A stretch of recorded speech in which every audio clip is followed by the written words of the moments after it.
de las temperaturas a lo largo de la campaña, lo que nos va a permitir también, o debería permitirnos, es cuantificar qué va a pasar con los cultivos que en este momento tenemos en esas zonas. Es decir, cómo se va a ver afectado el cultivo, cómo se va a ver afectada su productividad, y al mismo tiempo nos va a permitir empezar a pensar qué alternativas tenemos para luchar contra estas consecuencias, que son, esto es la tercera fase de la estrategia, aquí es donde ya entramos con medidas, y lo que tenemos que darnos cuenta es que a la hora de definir estas medidas podemos tener herramientas, en cierto modo, tan sencillas aparentemente como utilizar novedades o desarrollos tecnológicos que nos permitan una mayor eficiencia en el consumo de recursos, por ejemplo, del agua, mejoras tecnológicas también que nos permitan aguas alternativas de mayor calidad. Podemos irnos simplemente a un cambio varietal en muchos cultivos para pasar de unas variedades pues, que necesitan más recursos, que necesitan más agua, que son menos tolerantes a determinadas plagas o enfermedades, o a la sequía o a la salinidad. Podemos ir hacia un cambio varietal buscando las mejores alternativas a este nuevo escenario, ¿vale? Y podemos ir directamente, en algunos casos, a la sustitución de un cultivo por otro. Es decir, puede pasar que en algunas zonas, sobre todo zonas donde los cultivos actuales están ya un poco en el filo de la navaja, en el límite, pues nos tenemos que ir planteando a lo mejor la sustitución de unos por otros. Lo único que ocurre es que esto, de lo cual se habla con cierta frecuencia, ya es menos frecuente el oír hablar de cuál va a ser o cuál podría ser uno de los principales puntos de fricción o dificultad, el gran reto. Y es que la agricultura produce para vender, y cualquier cosa nueva que tú introduzcas tiene que tener su hueco en el mercado. Tú no puedes pasar de cítricos como naranjas y clementinos, no puedes pasar, dice, pues ahora produzco limones que están más adaptados a suelos calizos o climas más áridos, si el mercado no absorbe más limones. No podemos pasar de cítricos a granado, por ejemplo, si no tenemos mercado para toda esa cantidad de granado. Luego, esto desde el punto de vista agrícola también es importante, porque tenemos que combinar las demandas del mercado con las demandas ambientales, porque si el mercado no absorbe lo que nosotros produzcamos de nuevo, pues no vamos a ir a ningún lado, ¿vale? Estudios de este tipo, no tan profundos o no tan extensos, en el IBIA ya los llevamos haciendo desde hace algunos años, y tenemos algunos estudios de cómo afectarían nuevos escenarios climáticos dentro de este calentamiento global que todos estamos viendo a la producción de zonas como el Valle del Vinalopó, y creo que algunas zonas también de la Vega Baja. Y la verdad es que los impactos pueden llegar a ser auténticamente importantes, y tenemos que ponernos a trabajar ya para dar alternativas, porque si no, el impacto económico de este cambio pues, va a ser muy importante. Muchísimas gracias, Rodolfo. Volveremos, sin duda, a abordar la cuestión agrícola, y de la agricultura pasamos a la gestión forestal. Seguimos definiendo innovación y adaptación al cambio climático, y esta vez, para hablar de gestión forestal, qué mejor que tener la voz de Eduardo Rojas. Eduardo Rojas es profesor de la Escuela Técnica Superior de Ingeniería Agronómica y del Medio Natural de la Universidad Politécnica de Valencia y decano presidente del Colegio Oficial de Ingenieros de Montes. Entre otros cargos, también ha sido subdirector general de la FAO, presidente de la Collaborative Partnership on Forest y copresidente de la UNRED en representación del sistema ONU. Muy buenos días, Eduardo. Bienvenido a la mesa. Gracias. A pesar de la distancia, no sé, creo que yo todavía no te puedo ver. ¿No? Te escuchamos, pero creo, a ver, aquí, ¿se le ve, compañeros? Porque yo no lo veo desde... No, yo tampoco te veo, Eduardo. Pues no sé, está puesto en cámara y yo veo el Ahora sí, ahora. Vale, ahora. perfecto. Hola, hola Eduardo, ahora sí. ¿Qué tal? Sí que te vemos. Bienvenido. Muchas gracias por estar también con nosotros. Me vas a permitir también una pequeña introducción antes de formularte la pregunta. Una de las tendencias crecientes en la innovación climática reside en la adaptación basada en los ecosistemas, en la que los bosques se tornan en espacios clave tanto por su vulnerabilidad como por su capacidad transformadora. Así, el conjunto de productos y servicios que proporcionan los bosques, tales como almacenamiento de carbono, producción maderera, de setas, provisión de agua, mitigación de erosión de suelos forestales y hábitat para la biodiversidad. La cuestión es qué servicios se desean promover y, sobre todo, a qué precio. La cuestión es esta, ¿no? Y, por ejemplo, para que nos hagamos una idea, si es la mitigación, la erosión si es la mitigación de la erosión del suelo en detrimento del suministro de agua, los bosques podrían ser más vulnerables frente a sequías extremas o incendios forestales. Hasta ahora, pocos estudios han evaluado los efectos a largo plazo al aplicar estrategias alternativas de gestión forestal sobre la prestación de servicios de los bosques y en un contexto de cambio climático. Eduardo, la pregunta que queremos formularte consiste en saber por qué los bosques mediterráneos y su gestión son importantes a la hora de apoyar la toma de decisiones informadas y basadas en evidencias para diseñar acciones de adaptación al cambio climático. Te escuchamos. Gracias, Cristín y Manuel, gracias por la invitación y, evidentemente, enhorabuena por la iniciativa de estas jornadas, ya las sextas, y que han hecho un trabajo muy, muy importante.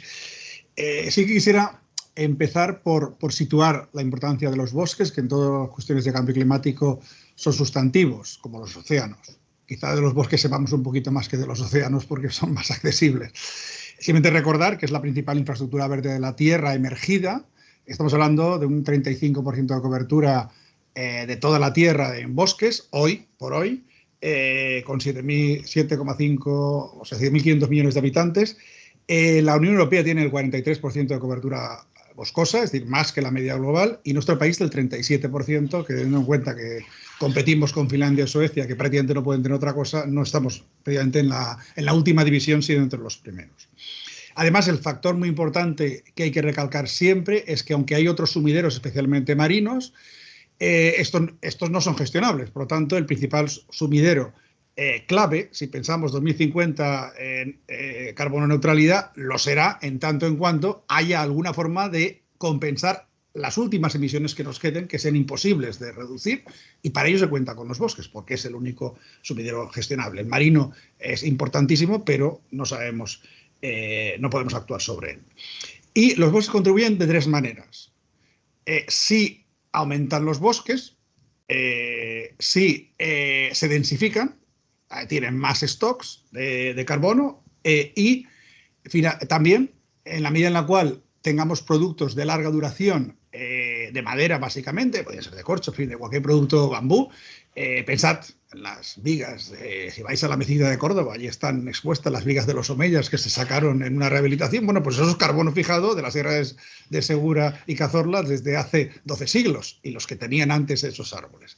Y después por sustitución, si construimos en madera, si sustituimos plásticos por bioproductos, pues obviamente esto supone una reducción de carbono. Esas tres funciones son muy importantes. Luego comentaremos brevemente la bioeconomía. También existe un riesgo respecto al principal stock, que es el stock en bosque. Es que lleguemos a un punto en que los bosques colapsen y al retener cantidades ingentes de carbono con un pequeño aumento anual, si colapsan por el aumento de la temperatura, especialmente en los grandes macizos tropicales, pueden ser un emisor brutal porque tienen mucho capital acumulado. Por lo tanto, es importante que no lleguemos a ese punto. Digamos, antes de entrar en cuestiones concretas, yo creo que es importante insistir en que hay que buscar, porque los recursos son unos únicos y no hay tanto espacio, no hay tanto territorio. Estamos hablando de un recurso muy inerte en el espacio y muy extenso y muy inerte en el tiempo. Hay que buscar el máximo las sinergias y reducir los trade-offs. Es decir, una cosa u otra no es la solución.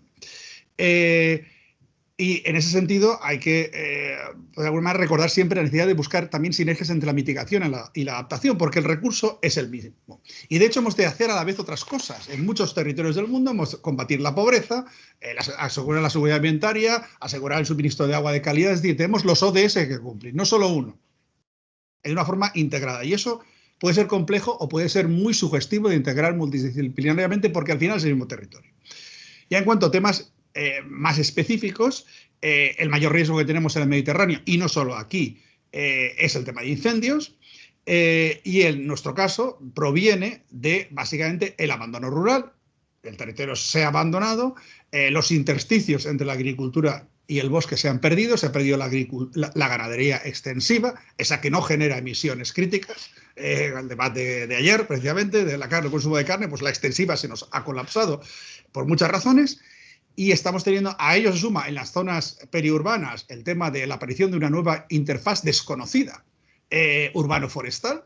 No existía, el ordenamiento romano era precisamente el urbis, el orto, el ager, el saltus y el silva. Estaba bien separado el silva, pero tenemos una nueva interfaz, lo cual genera incendios muy complejos. Pero fuera de ese espacio donde los incendios son pequeños pero muy críticos, vimos en Grecia no hace mucho unos incendios muy problemáticos de esta naturaleza, en el resto del territorio tenemos mega incendios. En la península ibérica hemos tenido los de Portugal de 2017, que quemaron superficies inmensas, mataron a mucha gente, que generan incendios de sexta generación con mulonimbus. Es decir, que se genera una atmósfera temporalmente diferenciada por el incendio, no por la situación meteorológica completa. Con lo cual esto es un tema muy importante. Pero la respuesta a esto es generar paisajes resilientes. Es volver a recuperar la agricultura, la ganadería extensiva y el uso que las poblaciones indígenas, aquí también, pero lo hemos perdido porque de eso hace 6 o 7 mil años, pero lo sabemos por los indios norteamericanos o los aborígenes australianos que hacían unas prácticas de quemas controladas de una forma de eso, para intentar generar paisajes que fuesen lo más resilientes posibles a los fuegos. El otro aspecto, muy vinculado precisamente con lo que ha comentado Manuel, es focalizar más la interacción entre los bosques y el agua. Conocemos que en la década de los 80, en muy pocos años, la cuenca del Ebro perdió la mitad del caudal. Ha habido más extracciones, pero en ese momento no fueron tantas como para justificarlo, ni se ha reducido tanto la precipitación en la cuenca del Ebro. Razón básicamente, abandono rural, aparición del butano, emboscamiento generalizado, además de las repoblaciones que se hicieron en los años 50 y 60, y esa nueva densa masa forestal sin gestión consume mucha agua, se llama intercepción. Esa además se produce en las acículas, en las ramas, en las hojas. Cuanto más obstáculo fino existe, más agua no llega al suelo. Eso que lleva, las masas son menos resistentes si viene un incendio porque están secas. Pero es que es lo mismo, esos elementos finos son los que generan el riesgo de incendios. Una de esas no se quema, porque no hay esa concentración de elementos finos, con lo cual recuperar la gestión ahí es básico. Y recuperar el concepto de integración de la gestión forestal con la hidrología, es decir, hemos limitado demasiado la gestión del agua meramente desde el último embalse hasta la última depuradora, meramente en esa línea. No, es toda la cuenca. Por tanto, hay que integrarlo. Estuvo integrado cuando se diseñaron las confederaciones hace más de 100 años. La administración forestal estaba muy vinculada a la hidrológica. Se ha separado y eso hay que volverlo a integrar y recuperar la restauración hidrológico-forestal. Hoy en día no tanto vinculada a repoblar, en algunos sitios sí, como a los temas de pequeños diques y pequeñas actuaciones que frenen las grandes oleadas que ha comentado Cina antes esta mañana, precisamente en el sudeste, muy potentes, las frene, las retenga, genera la infiltración y evite la erosión. Esto es un trabajo muy importante. Luego había comentado la bioeconomía. Es fundamental de los bosques, de la agricultura, del mar también se puede. Podemos conseguir muchos materias primas sustitutorias, no solo madera, bambú, corcho, paja, subproductos agrícolas, que hoy en día son un problema y podemos transformar una oportunidad. Lo primero es quemarlas, lo más fácil. Y obviamente pues hay que darle salida a subproductos de la agricultura, leñas de las ciudades, cada vez hay más árboles en la ciudad, por suerte, hay que darle salida, y esa es la solución fácil. Lo siguiente es la construcción en madera. Se está haciendo hoy que haya rascacielos en madera. Se han resuelto los problemas tecnológicos. Son mucho más sismorresistentes, secuestran carbono, no tienen huella de CO2 prácticamente, tienen muchísimas ventajas. Y luego ya a través de biorefinerías ir sustituyendo plásticos, textiles y otros productos químicos que hoy estamos haciendo de petróleo y de otras materias primas no renovables, de renovables. Esto además nos permite combatir contra la despoblación porque de importar esos productos o sacarlos de canteras o importarlos de otros países generamos una demanda dispersa en el territorio, con lo cual luchamos también contra la despoblación y generamos recursos para la gestión. El pago por servicios ambientales, sabemos que los bosques son claves para el cambio climático y para regulación hídrica y para biodiversidad y paisajes. Veamos las Baleares, Serra Tramontana, si no le da un paisaje impresionante. Pero lo estamos gorroneando, no hay un retorno económico. Al menos en la agricultura mal distribuida hay una PAC, que es unos 400 euros por hectárea y año, seguramente muy mejorable. Los bosques prácticamente no tienen nada. Esto no puede ser, no se puede hacer porque tú me das un servicio, yo te ordeno y mando. No, no. Si hay que hablar de la internalización de los efectos ambientales negativos, de la contaminación, habrá que hablar también de la integración de los servicios ambientales positivos, que especialmente da cualquier recurso natural renovable, especialmente los bosques. Porque además son el 95% propiedad de pequeños propietarios familiares y de los ayuntamientos de montaña, con lo cual se produce una solidaridad inversa. Por eso migra la gente, porque da un servicio por el cual no es retribuido. Y finalmente, el puente hacia el debate de las ciudades que viene después. Es decir, lo forestal, los árboles especialmente, pueden ser una parte de la solución. Es decir, las ciudades también tienen un aumento de la temperatura muy sobreproporcional a su entorno. Los datos de viveros o del retiro no solo es cambio climático, la mayor parte del crecimiento de temperatura es por la isla de calor. Dejémonos de... Eso es obvio. Entonces, las ciudades hay que hacer realmente un rediseño para arborizarlas de una forma no cosmética, sino sustantiva. Poner los árboles en el centro, en la zona central. Si los ponemos pegados a los edificios no funcionan. Diseñarlos, que la avenida de aquí al lado se llame Tarronchés, no quiere decir que pongamos naranjos, una avenida de 70 metros de amplitud. Habrá que poner árboles de una dimensión que den sombra a esos espacios. Sombrear las ciudades con árboles caducifolios que reduzcan mucho la temperatura, pero también separar los caudales de aguas pluviales, que las mezclamos con las aguas residuales y al final salen todas por el mar y nos contamina el Mediterráneo, y todo lo que hemos hecho 360 días al año lo perdemos en 4 días por grandes precipitaciones. ¿Por qué en una ciudad como Valencia no recuperamos la red de acequias y las convertimos en la red de recogida de las pluviales, con el elemento patrimonial que supone? Muchas ciudades en Europa han recuperado los barrancos y las redes de drenaje históricas, los han adecuado. Vitoria lo ha hecho, Freiburg lo ha mantenido siempre, aquí lo tapamos todo.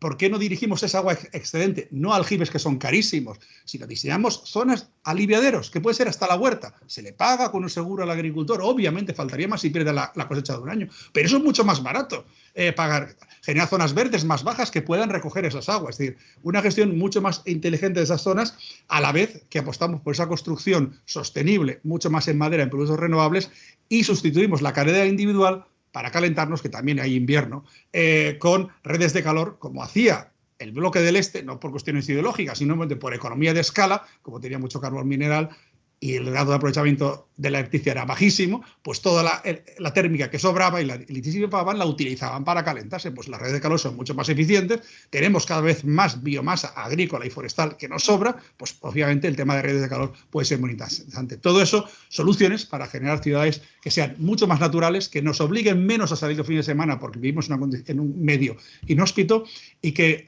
refuercen ese valor. Y para ello los árboles pueden ser nuestros grandes aliados. Muchas gracias, Eduardo, por tu exposición, y precisamente para conocer bien el valor de los recursos de los que estamos hablando, del agua, de la tierra, de los espacios forestales, sin duda un elemento clave, el fundamental de todos ellos, pasa por la educación, y es algo que conoce muy bien. Yo creo que una de las personas que mejor lo conoce en nuestro territorio es Ana Pons, a quien damos la bienvenida. Ana? Hola, Ana, bon dia. Bon dia, benvinguda. Moltes gràcies. Moltes gràcies. No et veiem? No? Jo no... Sí que estic. Jo sí que me veig ara, no?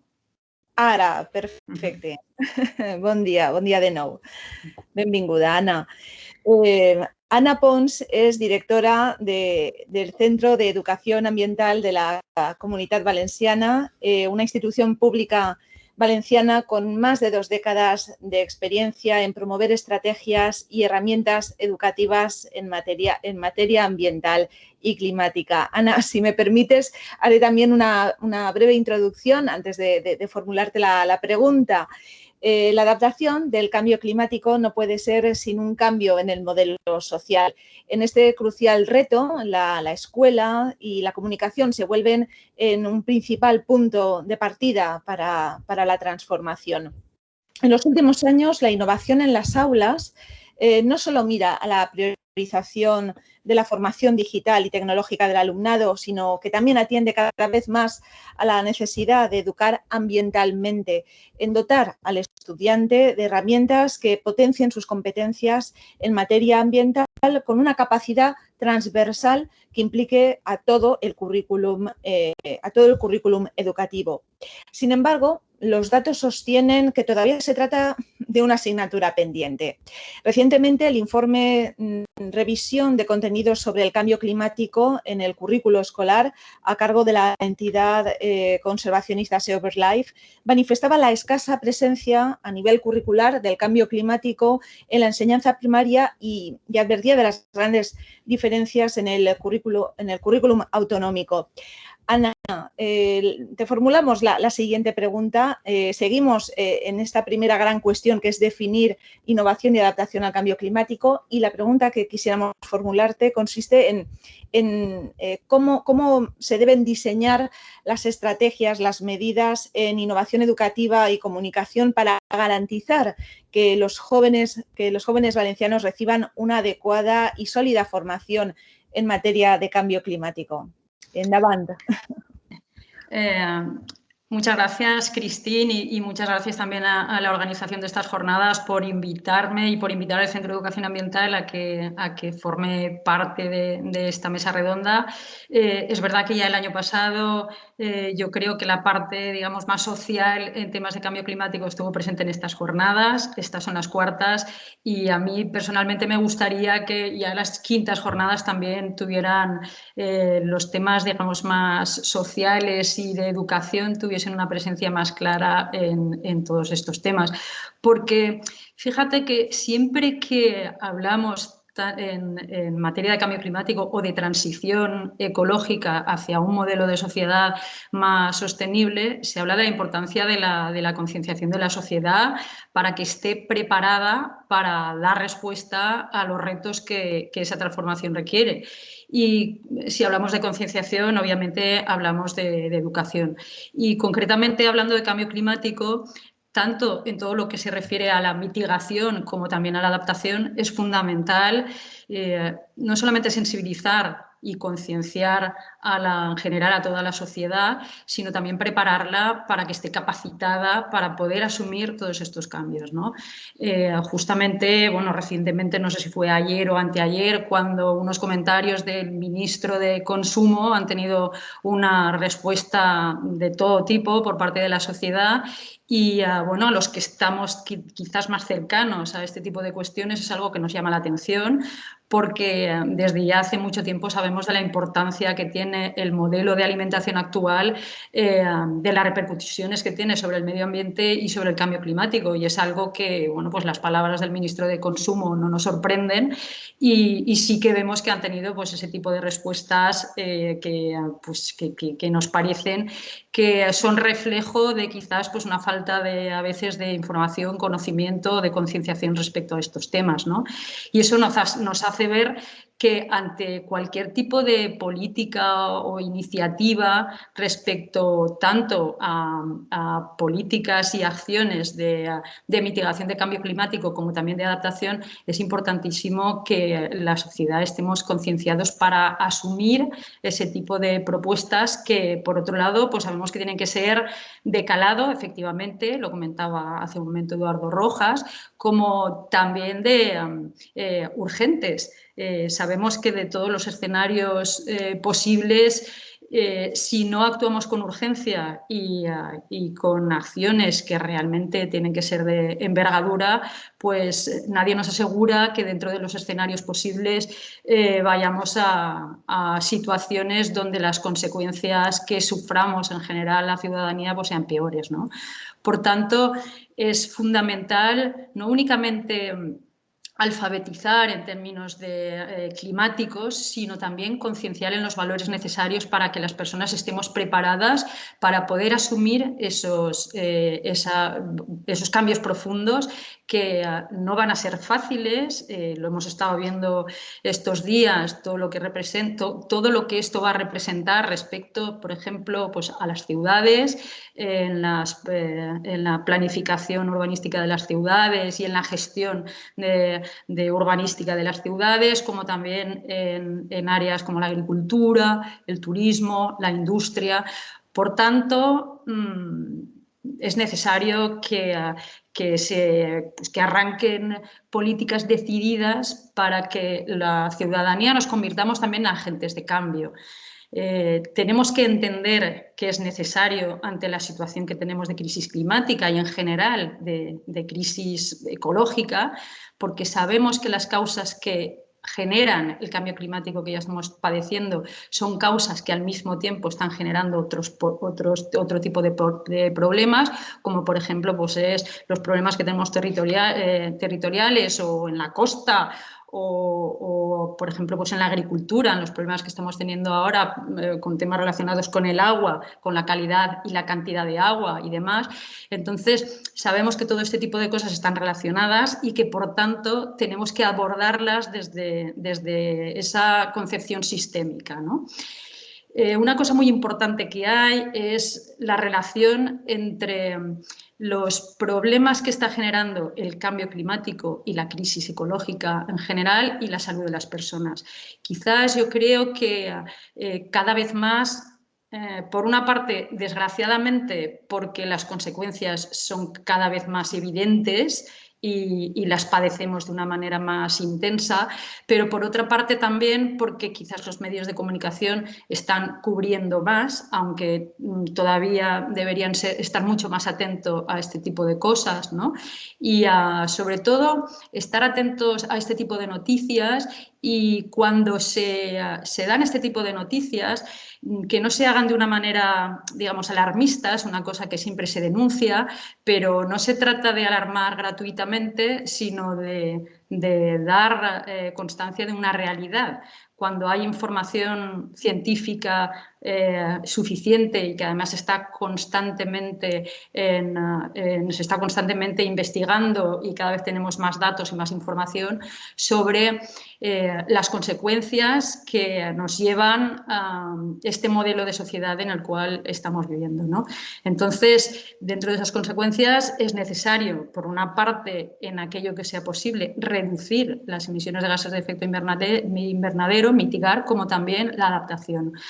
Es importantísimo también comunicar adecuadamente cada vez que se llevan a cabo políticas de adaptación, que van a ser cada vez más necesarias en temas agrícolas. Lo comentaba Rodolfo Canet, pues habrá que probar en nuevas variedades y ser conscientes de que quizás vamos a tener menos agua disponible y de menor calidad. Pues todo esto habrá que comunicarlo adecuadamente para que la ciudadanía entienda que no puedes disponer de cualquier alimento en cualquier latitud y en cualquier momento. Estoy hablando en general de productos de alimentación, y luego eso significa pues, que te tienes que adaptar a las situaciones que está generando esta crisis, ¿no? Entonces, una de las vías, por supuesto, son el sistema educativo. El informe que presentó recientemente en el CONAMA SEO es un informe que es un retrato real, ¿no? De cómo el sistema educativo ha incorporado hasta estos momentos los temas relacionados con el cambio climático. Además, el estudio es bastante metodológicamente ha resultado un poco difícil porque cada comunidad autónoma tiene su propio marco curricular en la educación primaria, pero así todo se ha hecho un estudio bastante complejo y muy interesante de cómo se está incorporando los temas relacionados con el cambio climático, ¿no? La verdad es que la Comunidad Valenciana queda bastante mal parada, porque si en general pues, se está viendo que, sobre todo en las materias troncales de ciencias sociales y ciencias naturales, cómo se ha ido incorporando el cambio climático desde contenidos conceptuales como a través de otros contenidos que están relacionados en ellos, pues, y también desde, como os digo, desde lo que son las competencias sociales y las de la naturaleza, pues aquí en la Comunidad Valenciana es de las comunidades autónomas donde eso, en estos temas estamos todavía, digamos, en peor situación. ¿Qué es lo que habría que hacer? Pues obviamente yo creo que en estos momentos existe un marco normativo suficiente y no únicamente me refiero a leyes como la Ley de Cambio Climático ya aprobada en España o la LOMLOE recientemente aprobada también, la Ley de Energía y Cambio Climático que se está en estos momentos preparando aquí en la Comunidad Valenciana, las estrategias como la Estrategia Valenciana de Cambio Climático o nuestra Estrategia de Educación Ambiental ya aportan propuestas de acciones a llevar a cabo para incorporar al currículum educativo, al marco curricular, todo lo relativo al cambio climático, no únicamente revisando e incorporando estas materias, digamos, la competencia no solamente ecológica, sino también social de todo lo que tiene que ver con el cambio climático, sino también formando a los profesores, que es absolutamente necesario que estén formados y capacitados para poder afrontar todos estos temas. Recientemente he de comentaros que, por ejemplo, desde la Inspección Educativa de la provincia de Alicante han tomado interés en estos temas porque se dan cuenta que el profesorado no está suficientemente preparado para abordar estas cuestiones. Se han puesto en contacto con el Centro de Educación Ambiental con el fin de que nosotros podamos ayudarles en todo este proceso. Entonces, desde, como os comento, este marco normativo y marco estratégico ya se está definiendo líneas de acción para llevar a cabo, para incorporar estas cuestiones al currículum educativo, a la formación del profesorado, a la formación profesional, quizás también con nuevas profesiones o revisando la formación de la formación profesional que en estos momentos tenemos, para que esté preparada para afrontar la transición ecológica necesaria. Y bueno, pues en general este tipo de cosas. Si luego queréis en el desarrollo de esta mesa redonda profundizar en alguna de estas cuestiones, pues lo vamos viendo. Muchas gracias, Cristina. Seguro que sí, Ana, seguro que sí. Muchas gracias. Aprovechando que hacías alusión a la planificación, ¿no? y a estas cuestiones, ¿no? de estrategias y medidas que afectan a la planificación urbana, a la planificación de las ciudades, sabemos que desde luego atacan a la médula de la ciudadanía, son difíciles y requieren desde luego mucha sensibilización, muchas campañas de sensibilización, y de esto también sin duda vamos a hablar con el siguiente ponente. Él es Alejandro Ramón, concejal de Emergencia Climática en el Ayuntamiento de Valencia. Molt bon dia, Alejandro, benvingut. Hola, molt bon dia, què tal? No, t'escoltem, però jo encara no et veig. Ara sí. Ara sí, perfecte, Alejandro, molt bon dia. Hola, molt bon dia, què tal? Muchas gracias por estar amb nosaltres. Como os decía, Alejandro Ramón es concejal de Emergencia Climática y Transición Energética en el Ayuntamiento de Valencia, desde el que se han impulsado planes como el de adaptación al cambio climático, el de acción por el clima y la energía sostenible, el territorial de emergencias de Valencia y los de actuación municipal ante el riesgo de inundaciones y de incendios forestales. Estas iniciativas han permitido que Valencia forme parte del proyecto Tomorrow entre las ciudades europeas líderes en la lucha contra el cambio climático y en el impulso de iniciativas de carácter disruptivo hacia la neutralidad en carbono.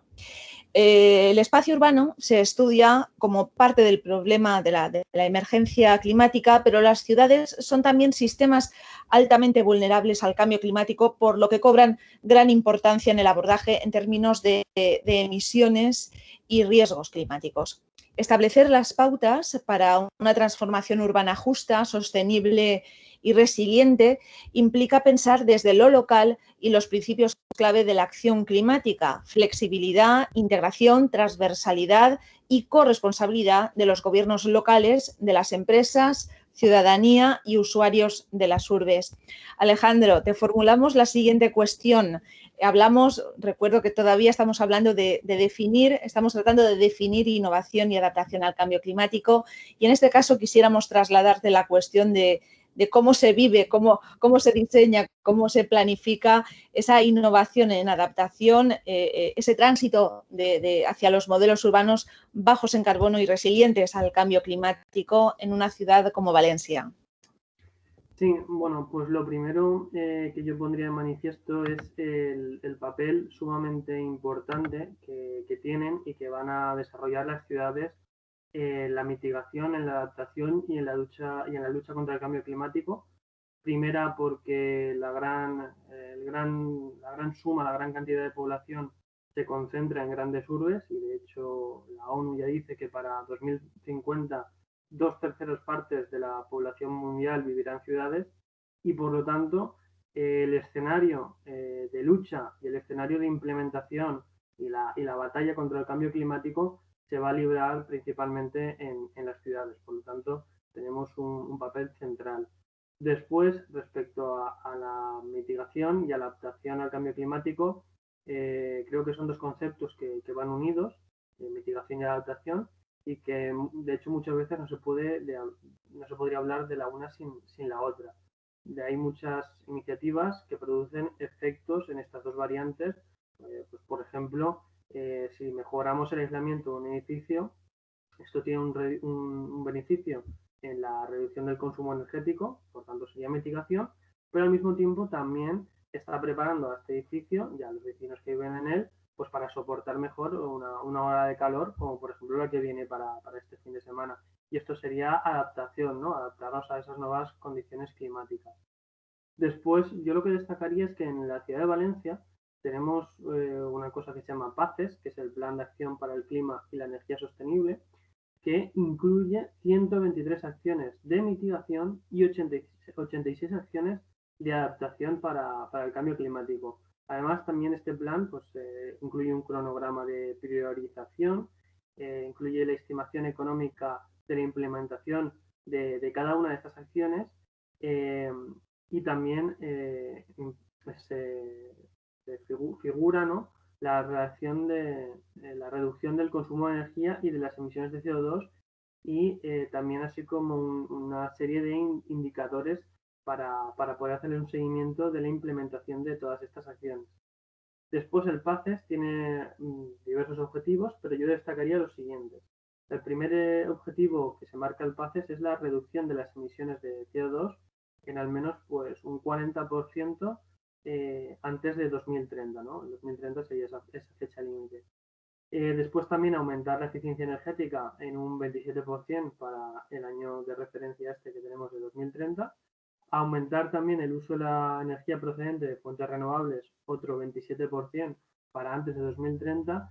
Y como objetivo también así global y como concepto, aumentar la resiliencia mediante la adaptación a los impactos del cambio climático. Después, este plan de adaptación del cambio climático de Valencia pues incluye toda una hoja de ruta en la que cada acción, como ya digo, tiene pues, una prioridad de acuerdo con el cronograma, una estimación económica y, es muy importante, un responsable de entrenamiento y unos indicadores de gestión y de seguimiento. Por lo tanto, intentamos no dejar cabos sueltos y, pues, de alguna manera asignamos responsables, asignamos esa estimación económica, esa necesidad de presupuesto para que se pueda implementar. Después, respecto al ámbito de la gobernanza, dentro de la lucha contra el cambio climático en la ciudad de Valencia y dentro de este PACES, pues yo destacaría el papel muy importante que juegan los siguientes elementos o los siguientes grupos, ¿no? Primero tenemos el grupo de trabajo para la transición energética, después está la mesa para la transición energética y después también encontraríamos el Servicio de Emergencia Climática y Transición Energética, del cual soy yo el concejal encargado, el concejal delegado, y la Fundación Valencia Clima y Energía, de la cual pues soy el vicepresidente. Por un lado, en el grupo de trabajo para la transición energética, aquí participa todos los servicios competentes en materia de transición energética y cambio climático que se puedan ver afectados dentro del ayuntamiento. Bueno, aquí pues podemos encontrar desde el ciclo integral del agua, podemos encontrar a parques y jardines, podemos encontrar a huerta y agricultura. De alguna manera es un espacio muy transversal y pues donde al final es un espacio de cooperación. Este grupo cuenta con el apoyo técnico y con el apoyo logístico del Servicio de Emergencia Climática y Transición Energética y también de la Fundación y también, muy importante, de la Fundación Las Naves, que como sabéis es ese espacio de innovación dentro del Ayuntamiento de Valencia. Por lo tanto, la innovación aquí juega pues un papel clave y más aún ahora dentro del proyecto que conoceréis de las Missions de Valencia, que una de las misiones clave, la primera de las misiones es la descarbonización de la ciudad de Valencia, donde tenemos como reto conseguir descarbonizar al menos 3 barrios, ¿no?, en los próximos años. Y eso lo haremos conjuntamente desde el Servicio de Innovación, desde Las Naves, desde Emergencia Climática y desde la Fundación Valencia Clima y Energía. Después también tenemos dentro de todas estas asociaciones está la Mesa para la Transición Energética, que está dinamizada. De alguna manera, quien lidera esto es la propia Fundación Valencia Clima y Energía, y está integrada por 19 entidades de las 5 élites. Aquí tenemos a la administración, tenemos también al conocimiento, las universidades, tenemos parte de la sociedad civil organizada y también hay empresas y, muy importante, medios de comunicación, porque al final los medios de comunicación también son necesarios para dar a conocer pues estas alternativas y estos proyectos de transición energética. Y el objetivo de esta mesa de transición es definir pues una hoja de ruta que sea coordinada y que sea participativa pues hacia la transición energética de manera pues justa y de manera inclusiva en toda la ciudad. De alguna manera, lo que nos sirve al ayuntamiento esta mesa es por una parte, de no ir por libre, de no hacer las cosas de una manera unilateral, sino la de contar con esos diversos puntos de vista tan necesarios para complementar la visión, como puede ser la iniciativa privada o como pueden ser las universidades, pero también, y yo siempre lo recalco, muy importante la sociedad civil, porque la transición energética, por mucho que las administraciones o por mucho que los ayuntamientos queramos potenciarla y dinamizarla, al final necesitamos a ese aliado o a esa pieza clave que es el ciudadano, que se tiene que sumar y que tiene que implementarla en su día a día, en su hogar y en su trabajo.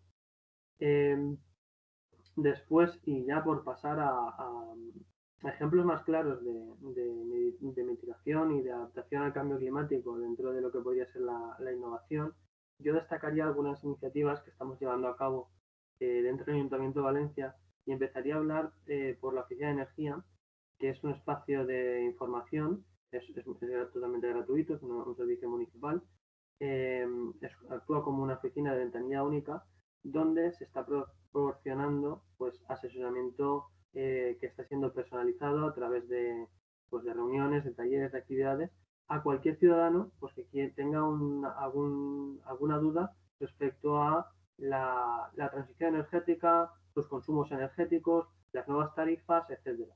Está funcionando muy bien, ya que tenemos pues un servicio de atención individualizado, donde hacemos un estudio, donde hacemos una optimización de la factura eléctrica.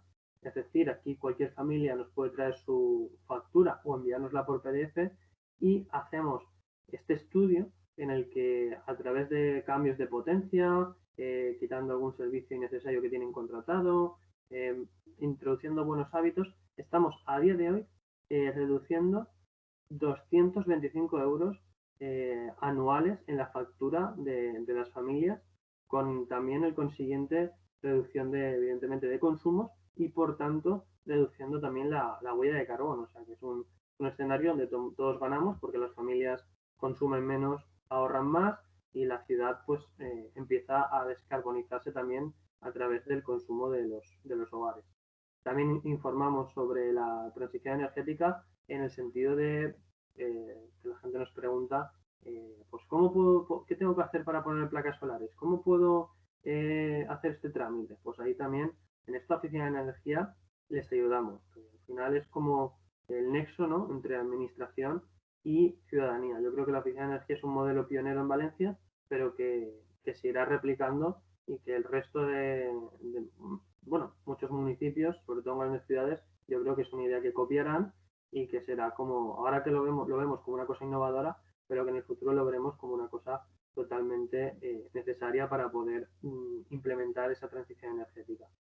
Y después también, pues, por comentaros ejemplos pues muy concretos de esa adaptación que estamos llevando a cabo a los problemas que nos presenta el cambio climático, yo hablaría primero de una actuación que hemos hecho en la Plaza Pintor Segreyes, que si conocéis Valencia es un espacio que está enfrente de la Finca Roja, que ahí lo que hemos hecho es, cuando se ha peatonalizado, hemos sustituido el asfalto negro por un pavimento mucho más clarito, es como un asfalto casi blanco, es un asfalto muy clarito, para reducir el efecto isla de calor, ya que, bueno, quizás imagino que la mayoría conoceréis el efecto del albedo, que es la capacidad de reflejar la radiación y de reflejar el calor que tienen pues algunos materiales.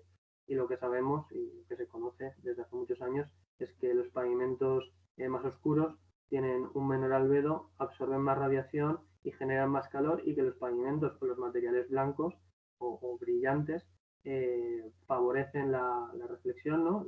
El rebote del calor, el rebote de la radiación, y por lo tanto la sensación térmica es más agradable. Esto, y es un ejemplo que pasa en la ciudad de Valencia, la ciudad de las artes y las ciencias, cuando nosotros hacemos estas fotos, o no sé cómo llamarlo, estas imágenes de satélite donde vemos las zonas más frías y las zonas más calientes de la ciudad, vemos como en la ciudad de las artes y las ciencias, donde hay materiales blancos, donde hay materiales que tienen un albedo pues muy alto y reflejan el calor, y donde hay láminas de agua, la temperatura es mucho menor que en otros puntos de la ciudad donde hay grandes masas de asfalto negro que se calientan y producen ese efecto isla de calor. Por lo tanto, es un claro ejemplo de adaptación, de mitigación. Y después, por último, porque no sé si me estoy pasando ya de tiempo, no me gusta ahí hablar de más, os cuento solo una cosita y acabo. En la Plaza Regina Mas, en Benicalap, hemos instalado pavimentos drenantes para que cuando llueva, y sobre todo cuando tengamos esas gotas frías, que el agua no tenga que ir toda a la alcantarilla, que en algún momento se puede saturar, ¿no? Y puede haber una pequeña inundación, sino que se vaya filtrando al subsuelo, y de esta manera pues no solo enriquecer, nutrir a los acuíferos, sino también que los árboles y la flora que tenemos en la ciudad pues pueda nutrirse o pueda hidratarse con las lluvias y de manera natural, sin necesidad de sistemas de riego. Y no me quiero extender más porque creo que me paso ya de tiempo bastante. Gracias. Gracias a Alejandro. Nos estabas comentando políticas climáticas, varios ejemplos, en este caso del Ayuntamiento de Valencia, y claro, detrás de esas políticas climáticas pues no podrían ser sin los instrumentos jurídicos. ¿Y quién mejor que para hablar de los instrumentos jurídicos del derecho en estas cuestiones como Andrés Boix aquí? Donem la benvinguda. Andrés, bon dia. Hola, bon dia a totes i tots. Bon dia. A veure si et veiem. Ara, perfecte, Andrés. Buen día. Bienvenido, muchas gracias por estar con nosotros también. Y os presento a Andrés Boix. Él es profesor de Derecho Público en la Universidad de Valencia, codirector de la Cátedra de Economía Colaborativa y Transformación Digital, y coordinador de la European Young Money Network on Sharing Economy and Inequalities Across Europe. Ha participado en numerosos proyectos de investigación sobre sostenibilidad y políticas públicas, así como es responsable, junto con la profesora Reyes Marzal, del primer libro dedicado monográficamente en España a la regulación de la movilidad urbana sostenible y a su fomento. La política urbana es esencial para progresar hacia la adaptación al cambio climático, pero la innovación climática también revela la necesidad de crear y adaptar instrumentos jurídicos en el régimen local, con especial consideración a la toma de decisiones en materia de desarrollo de infraestructuras y protección del territorio. Un equilibrio que los sectores económicos como el turismo y el transporte de mercancías ponen en jaque. Así lo manifiestan ejemplos a escala local, como todos conocemos, la conflictiva ampliación del terminal norte del puerto de Valencia, o la prolongación de la CV60 en la comarca de la Safor. Andrés, te formulamos también, seguimos en esa formulación, en esa definición de innovación y adaptación al cambio climático. En concreto, en la evaluación de las políticas públicas para la adaptación al cambio climático, ¿qué debería implicar la innovación desde el marco jurídico? Hola, hola Totes, buen día. Bueno, quería empezar, como habéis hecho ya algunos de vosotros, agradeciendo en primer lugar la invitación, agradeciendo al equipo de Manuel Pulido y en general a la gente que está trabajando en la Cátedra de Cambio Climático de la Universidad Politécnica de Valencia, la fantástica labor que están haciendo, no solo por este seminario, sino por muchísimas otras cosas que están haciendo. Y bueno, y a ti, Cristín, también por todo este trabajo que haces de moderación también. Bueno, pues ya digo, muchísimas gracias a todos y sobre todo a los que estáis ahí, a este medio centenar de personas que estáis conectados e interesados en estos temas. Como ya es tarde y los juristas o las personas que nos dedicamos al derecho damos probablemente con razón un poco de miedo, voy a intentar ser sintético e ir mucho al grano, ¿no? Porque además es comprensible, es decir, yo he aprendido mucho escuchando en esta última hora y se aprenden muchas cosas y cosas muy chulas y ahora viene alguien de derecho a hablar de normas y de regulaciones y es un poco como anticlímax, ¿no? Entonces, básicamente, por dar ideas muy concretas, que creo que sí que en cambio pueden ser útiles. Entonces, bueno, si al menos somos útiles, algo de gracia tenemos. Todo esto de lo que nos habéis estado hablando, creo que lo que refuerza a día de hoy es una idea básica y muy evidente, que es que tenemos muchísimas evidencias científicas ya de que hay un problema, que es el cambio climático, y que las políticas públicas tienen gran parte de responsabilidad en al menos tratar de combatir este problema. Y que dependiendo de las elecciones que hagamos unas u otras, el problema se puede incrementar o se puede ayudar a reducir. Y que sabemos que incrementa el problema y sabemos que ayuda a reducirlo. Quizás no tenemos toda la información sobre todo lo que puede ayudar a reducirlo. O no tenemos toda la información sobre en qué concreta medida y en qué exacta medida. O podemos no tener toda la información o exactamente toda la información sobre el coste global del problema ni el coste efectivo de las medidas y de su minoración.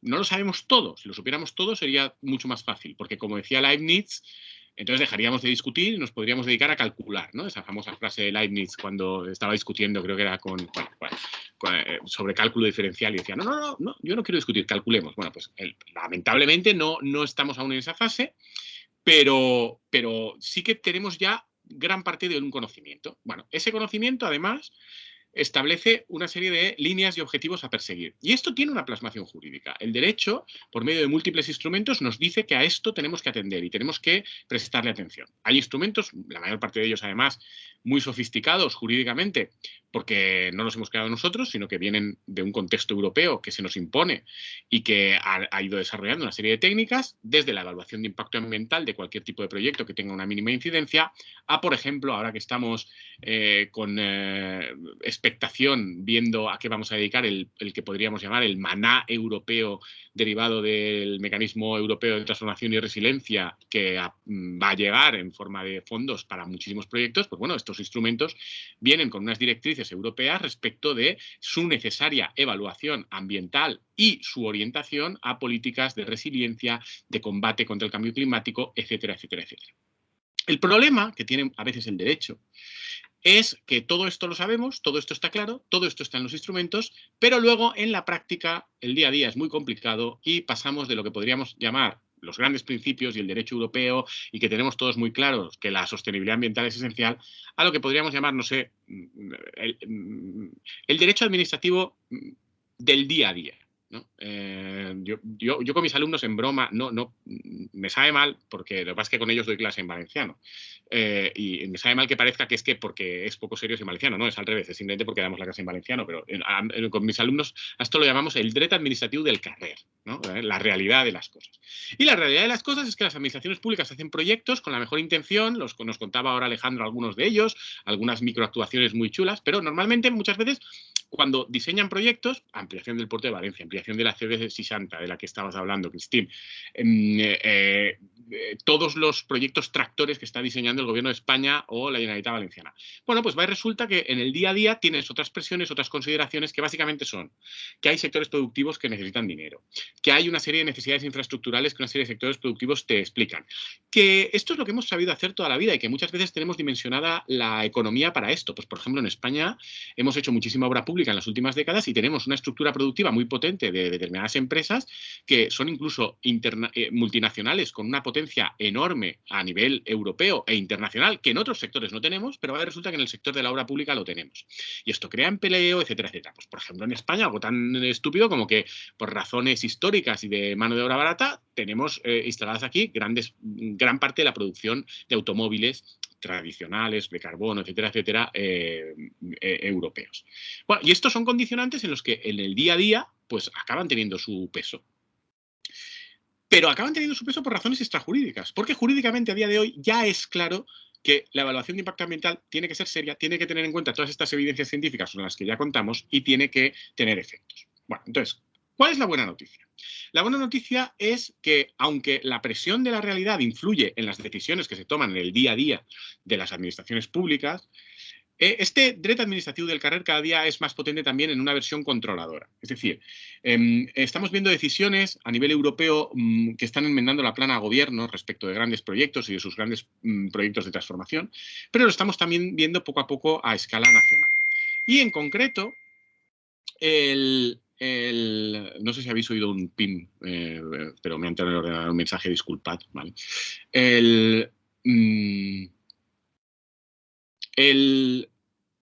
En concreto, estamos viendo también ya a nivel español cómo los tribunales están copiando a los tribunales europeos y están empezando a ser más exigentes. Y están empezando a ser más exigentes con la evaluación ex ante de los proyectos. Con lo cual, el mensaje que hay que transmitir a las administraciones públicas, y por cierto, habría que transmitírselo también para toda la gestión de los fondos COVID, porque parece que no lo han detectado muy bien, es, ojo, porque si tú no cumples con tus propias normas, que te exigen hacer una evaluación previa, seria, rigurosa, y que atienda a esta evaluación ex ante, en la medida en que pueda hacerse, de los impactos ambientales, de si estas políticas van a tener un efecto o no sobre la adaptación al cambio climático, cuál va a ser ese efecto, cuáles son los costes previsibles.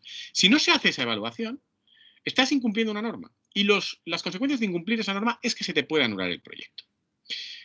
Hablábamos antes del puerto de Valencia. Es verdad que el derecho administrativo español ha sido tradicionalmente incapaz de hacer estas evaluaciones ex ante bien. Puedo poner un ejemplo que todos tenemos en mente de cómo ha funcionado históricamente esto en España comparado con otros países. Puerto de Valencia, Puerto de Hamburgo.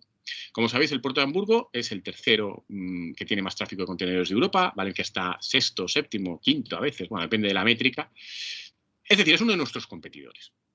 Más o menos a la vez, el puerto de Valencia y el puerto de Hamburgo decidieron que necesitaban ampliarse por razones distintas. En Valencia porque decidimos que necesitábamos espacio para más muelle y más actividades logísticas y entonces ponemos en marcha la ampliación de la ZAL famosa, que requiere mucho espacio en la punta. En esa época el puerto de Hamburgo empieza a prever que, como el puerto de Hamburgo, ya sabéis, es un puerto fluvial, está a casi 100 kilómetros de la desembocadura del Esla, el crecimiento de los calados de los buques, de los megabuques, iba a dificultar que los buques más grandes llegaran hasta el puerto, hasta las instalaciones portuarias. Así que entonces era necesario un dragado del puerto. Más o menos a la vez se ponen en marcha los proyectos, hace unos 20 años, 15 años se concretan, y en ambos casos hay movimientos ecologistas que entienden que no hay una necesidad de la medida, en algunos casos no hay una preocupación ambiental por minimizar el impacto y no hay unas medidas correctoras suficientes. ¿Qué es lo que hacen los tribunales alemanes cuando reciben estas demandas? Lo primero que hacen es suspender la ejecución de las obras. La ejecución de ese dragado para el río Esla se suspende provisionalmente y no es hasta que acaba el procedimiento judicial 12 años después, hace 3 o 4, en la última instancia, un procedimiento en el que obligan a la autoridad portuaria de Hamburgo a establecer una serie de medidas correctoras que encarecen el proyecto, pero que minimizan una serie de impactos ambientales, no es hasta ese momento cuando se pueden iniciar las obras. Esto tiene unos costes económicos evidentes. Y, por ejemplo, el puerto de Hamburgo teóricamente pierde competitividad porque ha tenido que esperar. Tampoco parece que le haya afectado mucho, ¿no?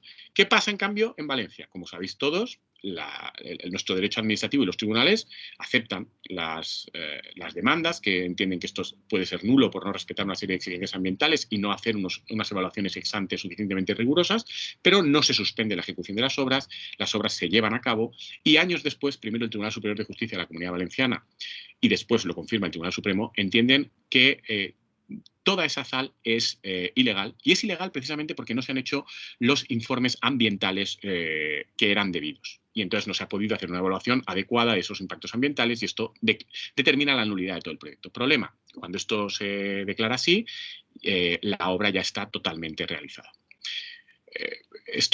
¿Qué nos refleja esto? Nos refleja un mal funcionamiento de nuestra justicia. Es decir, aunque nuestra justicia toma nota de la necesidad de esa evaluación ex ante rigurosa, como llega tarde, como ha permitido que se haga la obra ya, ahí ya se generan una serie de condicionantes. De hecho, la actual mayoría política que gobierna tanto en la Generalitat Valenciana como en el Ayuntamiento de Valencia, algunos de los partidos que forman parte de esa mayoría política fueron muy críticos con la sal, otros lo eran también, quizás con menos virulencia, pero bueno, ha dado igual. En mayor o menor medida esa virulencia no ha determinado que luego, una vez hayan llegado al poder, hayan revertido la actuación. Y no la han revertido, bueno, puede decirse, no, es que son unos cínicos, son unos hipócritas. Bueno, puede haber una parte de esto, es una crítica política legítima, pero también es cierto que no la han revertido porque cuando ya está hecho y te has gastado una serie de dinero público en hacer una actuación, es mucho más costoso ir hacia atrás y, sobre todo, revertirlo cuesta todavía más dinero público. Bueno, esto nos demuestra que al menos hace década y media, probablemente nuestro sistema jurídico funcionaba todavía de una forma deficiente y no adaptada a los estándares europeos en esta materia. ¿Cuál es la situación ahora? Pues la situación ahora es que probablemente esto ha empezado a cambiar. Yo quiero ser optimista. Quiero pensar que una situación como la que vivimos con la ampliación de la sal no se podría volver a dar. ¿Por qué? Porque poco a poco los tribunales están empezando a aprender. Disculpad, ahora el teléfono, estas cosas online tienen estos problemas. A día de hoy probablemente esto no podría pasar. ¿Y por qué digo que no podría pasar? Porque creo que nuestros tribunales han aprendido de cosas como la que pasó con la sal. El propio tribunal al que le pasa esto no puede evitar tener la sensación de que le han tomado el pelo a las autoridades públicas, porque es que en el fondo le han tomado el pelo. Con lo cual, en el futuro probablemente esto no se daría en los mismos términos. Y tampoco se daría en los mismos términos a partir de precedentes recientes que tenemos. Por ejemplo, el Tribunal Superior de Justicia de la Comunidad Valenciana, y con esto acabo, muy recientemente le ha dicho a la Generalitat Valenciana que el PATIBEL, el Plan de Protección del Litoral, era nulo, porque la ley para realizar esta planificación territorial exigía hacer una evaluación de las distintas alternativas y de su impacto ambiental y económico, que no se hizo. Y como no se hizo, pues se lo han anulado. Esto es un aviso a navegantes importante. Porque la razón por la que se lo han anulado es porque no se hizo una evaluación rigurosa, seria, científica, técnica, con las demostraciones empíricas, el tratamiento de los datos empíricos que efectivamente se tienen, que permita a la administración pública tomar una decisión, pero tomar una decisión informada respecto a estas cuestiones. Es verdad que el TSJ en parte se carga el PATIBEL no por una preocupación ambiental, sino todo lo contrario. Se lo carga con la idea de dar la razón a gente que lo que dice es, no, es que ustedes no han tenido en cuenta cosas que tienen otros intereses. Pero me da igual. La razón última me da igual, porque la motivación jurídica por la que se lo cargan es que no se ha hecho bien esa evaluación. Y era cierto que no se había hecho bien esa evaluación. Uno se iba a los documentos que presentaba la Consellería y la evaluación era una evaluación poco seria, poco rigurosa. Cosa que no es admisible cuando a día de hoy tenemos el conocimiento técnico, como nos han estado demostrando los primeros ponentes, más que suficiente para poder hacer evaluaciones rigurosas ex ante. Entonces, ¿cuál es el mensaje? El mensaje es que a día de hoy tenemos que hacer una evaluación ex ante de cualquier proyecto. Y que afortunadamente empieza a haber administraciones públicas que se están poniendo las pilas. Y, por ejemplo, yo no sé si sabéis, ¿no?, el caso del Ayuntamiento de Vallada, que es uno de los ayuntamientos más endeudados de España porque se metió en un obrón para hacer un gran polígono industrial que luego se quedó a mitad. Y ahí se ha metido mucho dinero público. Bueno, pues el Ayuntamiento de Vallada estaba explicando ahora para la gestión de los fondos europeos a la Generalitat Valenciana una cosa que es bastante obvia, que es decir, oiga, bueno, he de decir como pequeño disclaimer que nosotros les hemos ayudado un poco a construir esta argumentación, pero a mí lo que me resulta interesante es que haya ya administraciones públicas que la estén usando. Pues el Ayuntamiento de Vallada ha ido y le ha dicho algo muy sensato a la Generalitat Valenciana. Oiga, si usted se cree la lucha contra el cambio climático, que tiene que ver con la erosión del suelo y no colmatar suelos, por esto que comentabais antes, ¿no?, de que el uso del suelo determina luego muchas afecciones, ¿no? No usar recursos de más. Pues bueno, oiga, yo tengo ya aquí un suelo transformado tanto jurídicamente, porque ya está jurídicamente transformado, como en la práctica urbanísticamente, porque ya ha sido transformado y ya ha sido modificado y ya está incluso asfaltado en parte, etcétera, etcétera. Pues bueno, mire usted, si usted luego tiene que poner dinero en esta misma comarca para establecer nodos de infraestructuras en materia de transporte o en materia de logística, usted cualquier evaluación mínimamente rigurosa que haga de los impactos ha de tener en cuenta lo que ya tiene. Y ha de tener en cuenta que lo primero que tiene que hacer es poner en uso lo que ya tiene, porque es una exigencia básica de cambio climático minimizar el uso de recursos como el suelo, como los recursos hidráulicos, etcétera, etcétera. Bueno, en la línea de lo que habéis estado explicando, la cuestión y lo importante es que por fin, poco a poco, empezamos a ver estas evaluaciones y empezamos a ver que se usan como criterios en la batalla jurídica y de intereses para tomar las decisiones. Y eso es algo bueno. Es algo bueno porque significa que el derecho está poco a poco forzándonos, para evitar los problemas luego con posibles anulaciones, a ser más rigurosos, que es la línea por la que hay que transitar. Que, por cierto, se aplica un poco el cuento del Puerto de Valencia, que pretende hacer un mega obrón sin evaluación de impacto ambiental actualizada, diciendo, no, es que hay una hace 20 años. No, mire, esto no funciona así. Simplemente apuntar esta última idea y, Cristín, ya si quieres pasamos al debate. Muchísimas gracias a todos. Muchas gracias, Andrés. Yo creo que hay desde luego muchos puntos de todas las intervenciones, hay muchísimos puntos y la verdad que cuesta no abordarlos todos y en menos de 2 horas. Así que muy agradecida por ser todos tan... por acotar el mensaje que entendemos que es difícil.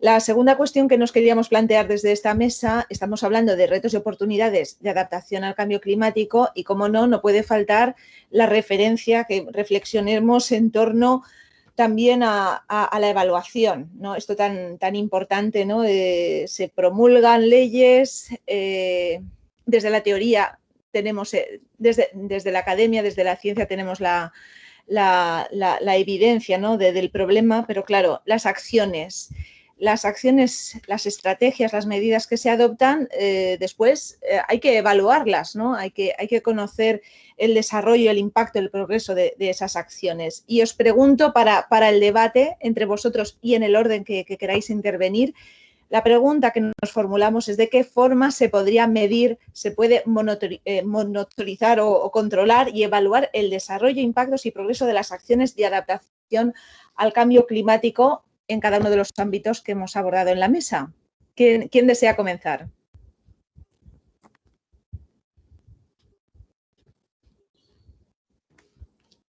¿Manuel? Adelante. Creo que... Ahora. Bueno, yo creo que es un tema, el tema que has planteado, Cristín, es un tema clave, ¿no? Es decir, se ha hablado cuando casi al inicio de esta jornada, bueno, en el día de ayer, cuando iniciamos la jornada y teníamos la conferencia invitada de Clara de la Torre, la directora adjunta de la Dirección de Acción por el Clima de la Comisión Europea, nos presentaba la estrategia de cambio climático, de adaptación al cambio climático de la Unión Europea, y nos hablaba de la importancia que se da en ella a tener buenos datos y que esos datos sean un punto de partida para tomar decisiones de adaptación inteligentes, ¿no? Inteligentes, efectivas y prácticas. Y entonces...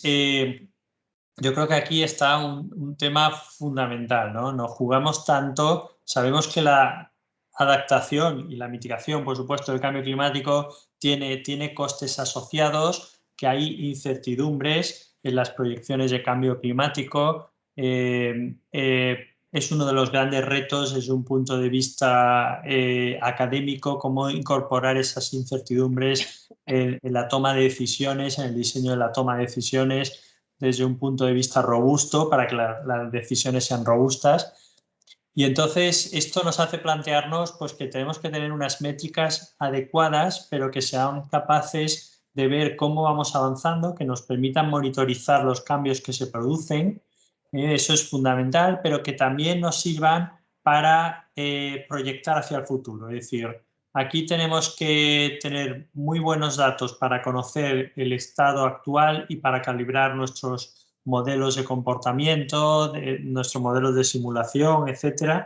Y por otro lado, tenemos que ser capaces de utilizar los escenarios y las proyecciones que nos brindan por los modelos climáticos las regionalizaciones, los modelos de impacto, etcétera, para ser capaces de proyectar hacia el futuro y de adelantarnos, porque aquí se trata de anticiparnos con medidas de adaptación antes de que los daños estén más avanzados.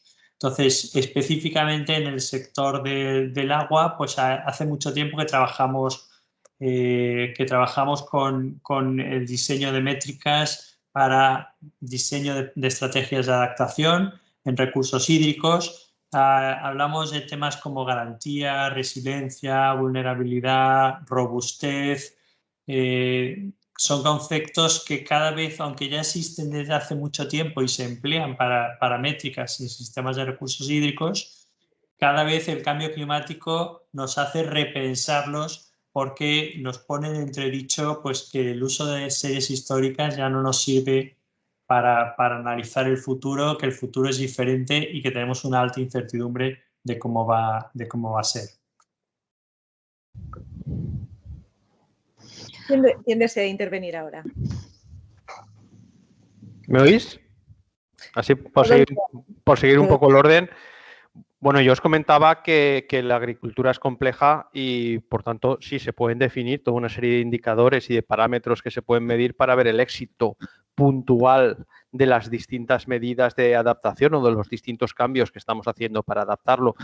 Pero generalmente eso tiene poca utilidad práctica para lo que es un sector productivo. Es decir, al final, como os decía antes, la agricultura pues funciona para producir, para vender y para dar un medio de vida a toda la gente que trabaja en ella.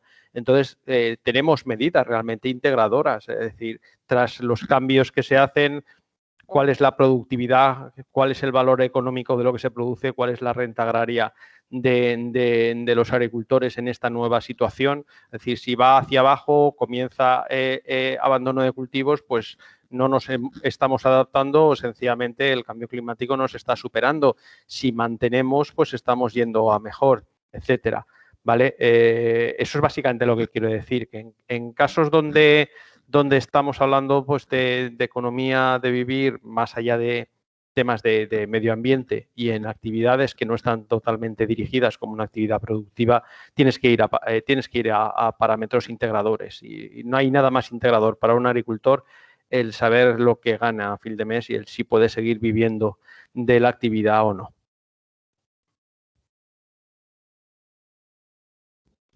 Muchas gracias. Rodolfo, ¿quién más se anima?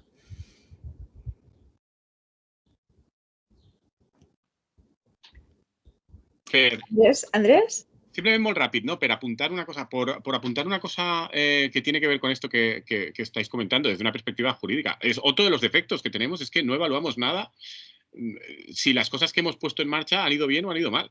Y esto tiene que ver también con una deficiente planificación jurídica.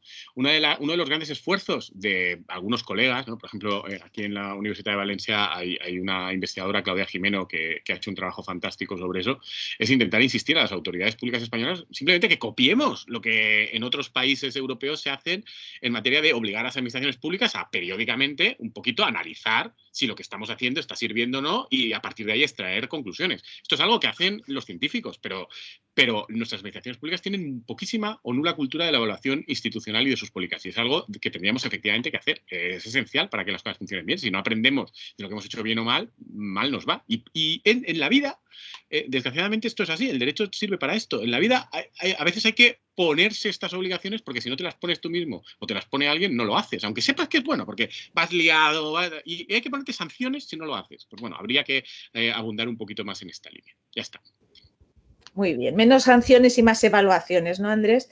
Por alusiones, Alejandro, desde las administraciones públicas, en el caso del Ayuntamiento de Valencia. Sí, pues mira, os cuento. En relación de lo que estábamos diciendo ahora justo, de evaluar las políticas públicas y en relación a mi primera intervención, donde os he hablado mucho del PACES, ¿no? Del Plan de Adaptación del Clima y la Energía de Valencia. En el propio plan de adaptación al cambio climático se establece ese marco de seguimiento y ese marco de evaluación pues que nos permita conocer efectivamente cuál es el avance del plan y a qué nivel de consecución estamos en las acciones, ¿no? En todas esas 128 acciones de mitigación y 86 de adaptación que creo que os he comentado antes, pues en qué punto están. Para ello, pues definimos los siguientes instrumentos. Por una parte tenemos indicadores de seguimiento de resultado, saber en qué porcentaje esas iniciativas están resueltas o en qué fase de resolución están, y después indicadores de seguimiento de gestión, de en qué punto se encuentran esos proyectos, si están ya licitados, si están a la espera de una asignación de un presupuesto, si están en marcha, etcétera, etcétera. Aparte de todo esto, una de las innovaciones en este campo, en la que estamos ahora poniendo en marcha en Emprendimiento Valencia, consiste en pasar de este PACES de mitigación y adaptación en papel con informes de seguimiento que estamos haciendo cada 2 años, en una aplicación que pueda consultar cualquier ciudadano o cualquier persona de manera digital para disponer de manera inmediata de esta información, ¿no? Para ser también más transparentes, que además puedan tener información geoposicionada, bueno, pues que incluso se puedan simular escenarios que permiten conocer las consecuencias de adoptar o no ciertos hábitos o ciertas medidas, y donde estén pues estipuladas todas las acciones que se han llevado a cabo hasta el momento por el Ayuntamiento de Valencia. Yo lo que sí que quiero destacar aquí, porque además creo que es una muy buena noticia, es que nosotros, para saber cómo avanza el PACES y la mitigación y la adaptación al cambio climático, tenemos unos datos en un año de referencia que es 2007. Además es un año donde aún había, pues es un año previo a la crisis, donde había pues una gran cantidad de consumo de energía y una gran cantidad de emisiones de CO2. Y ahora, recientemente, hicimos el primer informe de evaluación del PACES de cómo había evolucionado desde 2007 a 2019 la ciudad de Valencia. Después, estos informes, ya lo he comentado, los queremos hacer ahora, a partir de ahora, cada 2 años. Pues bueno, los resultados en comparando el 2019 con el 2017 es que Valencia ha conseguido reducir las emisiones de CO2 un 30,9%, lo que creo que es una muy buena noticia, aunque recordemos que tenemos que seguir mejorando estos resultados hasta llegar hasta el 40%, que es el objetivo que tenemos en 2030. Después también el PACES nos arroja unos datos en cuanto a eficiencia energética, diciendo que la eficiencia energética se ha mejorado un 17,8% en la ciudad de Valencia, aunque queremos llegar a un 27% para el año 2030. Y por último, decir que de todas las acciones establecidas en el PACES, a día de hoy se han cumplido un 15%, bueno, a día de hoy no, en 2019 se habían cumplido un 15% de ellas, por lo que aún pues queda un largo camino por recorrer, pero ya os digo, poco a poco vamos viendo los frutos del esfuerzo, de la inversión y del trabajo de los últimos años. Muchas gracias, Alejandro. Yo por el tiempo que es, ya estamos en las 2 de la tarde. Entiendo que nos hemos retrasado y llevamos pues casi media hora, ¿no?, de retraso, pero en fin, solo advertiros también del tiempo, de la hora en la que estamos. No sé si Anna y Eduardo quieren añadir alguna puntualización. Sí. A ver, yo lo que quería comentar, que una herramienta muy útil son los estudios de percepción de la ciudadanía sobre temas relacionados con el cambio climático. La verdad es que en los últimos años estamos viendo resultados de esos estudios que verdaderamente ofrecen datos interesantísimos sobre cómo la sociedad está percibiendo el problema y sobre cómo también la sociedad está dispuesta a reducir sus emisiones de gases de efecto invernadero asociadas a sus actividades domésticas, y luego, por otra parte, también a cómo se está adaptando. Obviamente, estos estudios son de carácter general, pero creo que también dan una buena idea de cómo las acciones que se están llevando a cabo en temas tanto de mitigación como de adaptación pues se están recibiendo sobre la sociedad. Y luego animo también a que de todas estas actuaciones que estamos hablando en los diferentes campos a que, como comentaba antes Andrés Boix, de que sería obligatorio que en todas ellas se planteara la evaluación de estos proyectos, pues que se integre también la comunicación, así como se exige ya en muchos proyectos europeos, proyectos con cofinanciación europea, que exista una parte dedicada a la comunicación, pues aunque no sean con cofinanciación europea, pero que todos los proyectos integren esta parte de comunicación, porque creo que es absolutamente necesario para que la sociedad vaya entendiendo e incorporando esa necesidad de tanto de mitigar como de adaptar para la transición social que necesitamos. Muchas gracias, Ana. Un apunte también muy, muy interesante, como todos estáis haciendo. Eduardo, seguro que también quieres aportar. Bueno, en nuestro caso, como estamos en un... ¿Me oís? Se oye, sí. Como estamos en un sector muy lento, los ciclos de información suelen ser de 10 años y evidentemente el mayor reto es acortarlos, puesto que son plazos demasiado largos. El otro aspecto es que no hay una cultura, digamos, de hacer los inventarios forestales, sí, eso siempre se ha venido haciendo, pero no hay una cultura de sistemas de información. Y al final los elementos más potentes se acaban comiendo al general. Es como tenemos un sistema urbanístico muy desarrollado, pero no tenemos una planificación del territorio, que sería lo que sería lógico, marcarla en esta. Entonces, al final, un elemento se convierte arrolla al resto. Entonces, eso es necesario. El otro aspecto también es que hace falta desarrollar otros aspectos paralelos que a lo mejor no están en los elementos estadísticos clásicos, que no son muy potentes en cuanto al coste, pero muy importantes en cuanto a la información. El inventario forestal español, que sirve para precisamente los stocks de cambio climático, nos cuesta anualmente varios millones de euros hacerlo y al final es un ciclo decenal. Bueno, pues un seguimiento de la percepción social sobre los bosques en España, que sería más o menos trienal, precisamente se lo propusimos al Ministerio hace un tiempo en el marco de una tesis doctoral, costaba 60.000 euros cada 3 años. Y nos daría una percepción de realmente lo que piensa la ciudadanía por clases de edad, por nivel formativo, por diversos territorios, población rural urbana. No vale eso. Pues se olvidan. Y la cuarta cuestión es también la cultura de una vez se dispone de esa información, que es, en el caso de inventario forestal, voluminosísima, o sea, no hay más que un especialista que sea capaz de digerirlo, invertir algo en digerirlo y trasladarlo. Eso se queda por hacer. Eso también es absurdo, es decir, o sea, aunque no tengamos información de todo, aunque no sea con la suficiente frecuencia, aunque le falten elementos, como mínimo de lo que hay habría que hacer ese ejercicio de compilar, sacar esos policy briefs. Y para mí eso parte de que la parte sobre todo biofísica está muy vinculada a unos expertos en temas muy estadísticos y de la materia en concreto, mientras que los análisis son más políticos.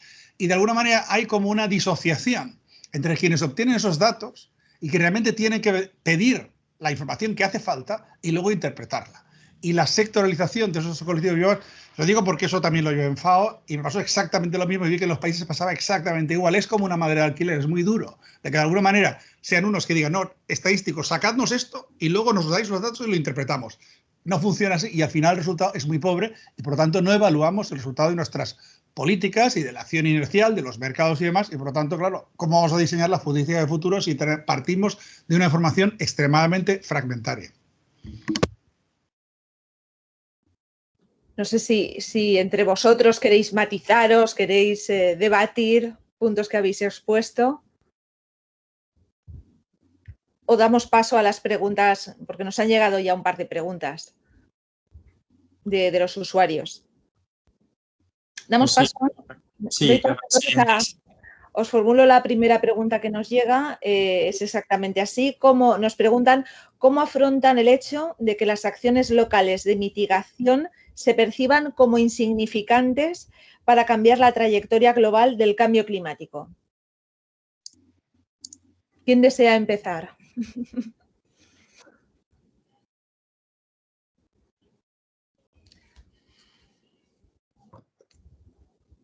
¿Seguimos el orden, Manuel? Muy bien, sí. ¿O Andrés?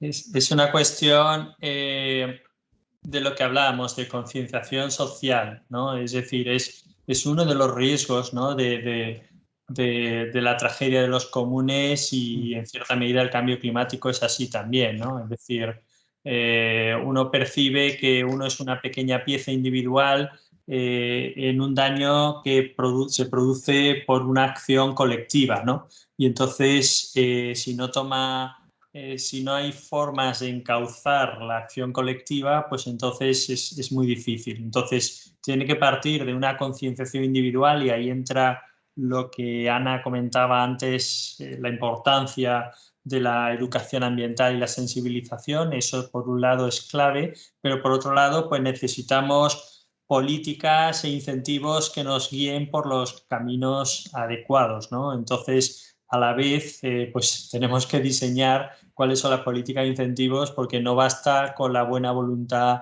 individual y no basta con la buena concienciación para hacer frente a un problema tan grande, ¿no?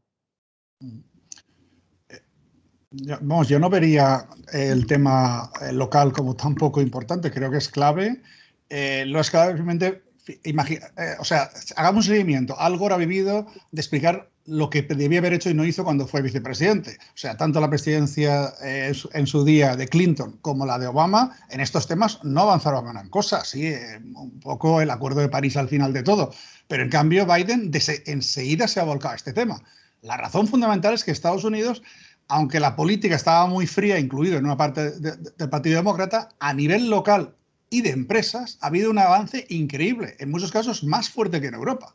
Manuel, conoces mucho Estados Unidos, especialmente California, o sea, y eso es lo que ha forzado a que el mismo partido y gente muy parecida haya dado el acelerador en este momento, porque si no los estaban arrollando a nivel local y ya tenía que alinearse el gobierno federal con lo que estaba pasando on the ground. O sea, eso, y el segundo factor muy importante es que en una democracia ya estable, la cantera de políticos es la administración local, con lo cual toda esa actuación luego van a subir a nivel autonómico, a nivel español, a nivel europeo, y por lo tanto eso se va a notar. Es decir, al final son acciones concretas. El individuo puede hacer lo que sea, pero si el contexto de su ciudad no le permite ir en bicicleta o las ciudades son un páramo, pues tampoco va a tener tanta margen de acción. Por lo tanto, yo creo que el nivel local es extremadamente importante para estos temas y para muchos otros. Obviamente, hay algunos aspectos, el tráfico marítimo no lo puede resolver un ayuntamiento en general, pero hay cosas, este tema muy importante. Y también el aspecto de educación ambiental, el nivel local tiene una posibilidad de llegada a los colegios, a la población, mucho mayor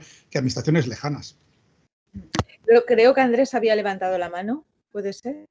¿Andrés? Sí, pero vamos, simplemente para decir una cosa muy rápida sobre esto, que es que hay una cosa que me pone muy nervioso en todos los debates relacionados con cambio climático, y es toda esta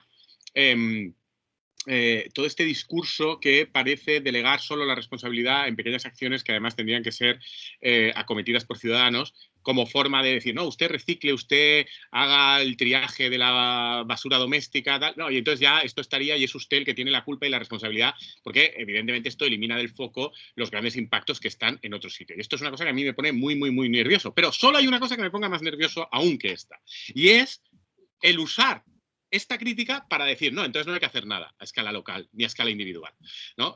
Porque, mire, no tiene nada que ver. Denunciemos la hipocresía generalizada. La Unión Europea ayer mismo, ¿no?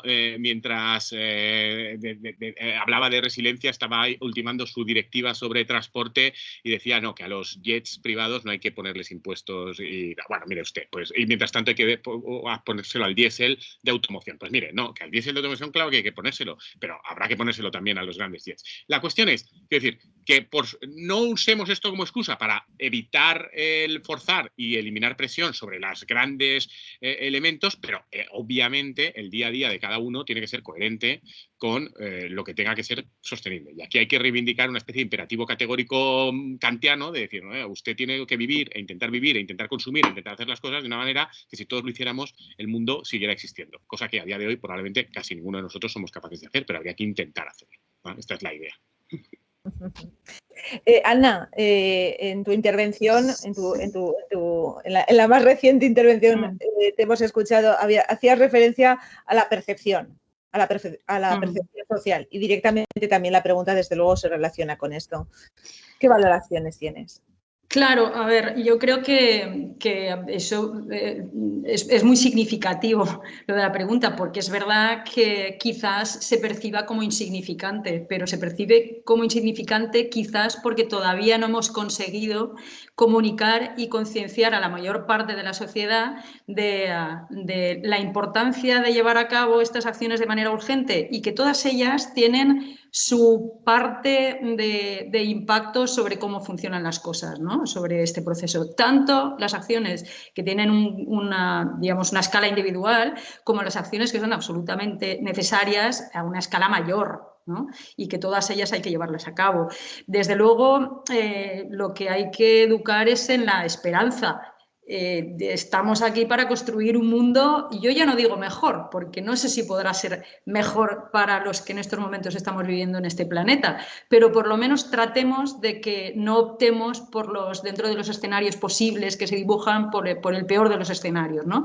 Y en ese sentido, en la medida en la que entendamos que estamos optando por esa vía, ¿no? Por la vía de las consecuencias que vamos a tener, que no sean las peores, pues entonces estaremos dando cuenta de que estamos dando esos pasos que son pasos que quizás unos sean pequeños, pero otros son grandes pasos, ¿no? También pienso que las personas que estamos ya con nuestros comportamientos, tratando, no siempre es fácil y todos tenemos nuestras propias incoherencias y contradicciones, ¿no? Pero tratar de que nuestros comportamientos sean lo más sostenidos posibles, pues tenemos una mayor, digamos que estamos en una mayor capacidad para exigir de las administraciones y de las grandes organizaciones que actúen en consecuencia. Y debemos exigir que no solamente que actúen, sino que además que lo comuniquen y que sobre todo que actúen en coherencia con aquellas cosas que están tanto las instituciones públicas como las grandes organizaciones empresariales a veces vemos que están promulgando, ¿no? Entonces, yo creo que en la medida en la que eso entre todos vayamos actuando de esta manera, pues estaremos construyendo ese futuro desde la esperanza y que luego aquellas cosas que llevamos a cabo en materia de cambio climático siempre van de la mano de consecuencias a veces aún, digamos, positivas en un entorno más próximo. Si estamos promoviendo el uso de la bicicleta en la ciudad y eso está quitando vehículos a motor de las ciudades, ya digo a motor con combustibles fósiles que además polucionan la atmósfera como motores ahora eléctricos, que eso significa que vas a tener una mayor densidad de tráfico en la ciudad, pues si estás retirando toda esta densidad de tráfico, pues estás consiguiendo que las calles sean más amables, ¿no? O sea que eso yo creo que también hay que comunicarlo para que se vaya incrementando esa percepción mejor sobre las actuaciones en materia de cambio climático. Rodolfo y Alejandro, que todavía no se han pronunciado, recuerdo la cuestión, nos preguntaba un usuario, una usuaria, no lo sé, nos preguntaba cómo afrontáis el hecho de que las acciones locales de mitigación se perciban como insignificantes para cambiar la trayectoria global del cambio climático.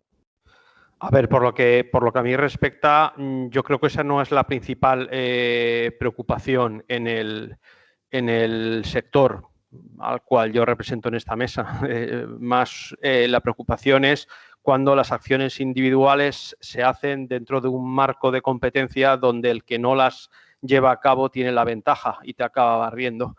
Ese es el problema esencial o uno de los problemas que hay en toda actividad productiva que se desarrolla dentro de un medio competitivo. Es decir, la gente no le preocupa, por lo menos la gente que yo conozco, no le preocupa si lo que ellos están haciendo tiene un impacto mayor o menor. Es decir, al fin y al cabo la lucha es algo que tenemos que hacer entre todos, pero sí le preocupa que él haga y el otro no, y ese otro se lleve los réditos y encima te saque a ti de tu actividad, ¿vale? Desde el punto de vista agrícola creo que ese es el problema.